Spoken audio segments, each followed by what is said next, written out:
د ننګرهار د ولایتي شورا په تالار کې د عدالت غوښتنې ګروپ غړو د جګړې له ښکېله خواوو وغوښتل چې د جګړې پر مهال د ملکي وګړو خوندیتوب ته جدي پام وکړي. دوی د ملکي وګړو په وژنه اندېښنه داسې مهال څرګندوي چې د تېرې پنجشنبې په شپه د جلال آباد ښار څلورمې ناحیې اړوند مجبور آباد سیمه کې د یوې کورنۍ څلور غړي چې ورونه وو د ملي امنیت ځانګړې قطعې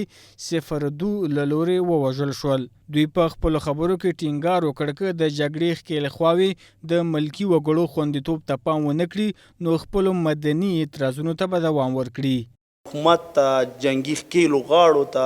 نړیوالو ته مو دا خواست دی چې نور د غم ټغر د دې ځای نه ټول کوي، نور موږ پرېږدئ چې موږ ژوند وکړو، نور د دې جنګونو نه ستړي شوي یو، یا همدومره وکړئ چې هغه د جنګ اصول مراعات کړي او په جنګ کې فقط او فقط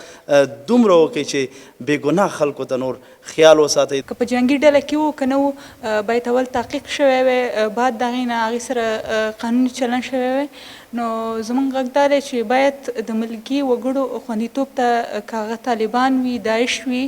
یا دولت وي، هره ډله وي، باید لومړیتوب ورته ورکړي او د ملکي وګړو په برخه کې چې باید جدي پاملرنه وکړي. که چیرې د ملکي وګړو د مرګ ژوبلې لړۍ همداسې روانه وي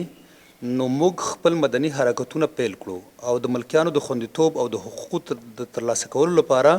له قانوني ممکنه لارو کار اخلو. تر دې وړاندې هم د ننګرهار ولایتي شورا غړو پر همدې موضوع ژور اندېښنه څرګنده کړې وه او د ولایتي ادارې څخه د پیښې په تړاو د جدي څېړنې غوښتنه کړې وه.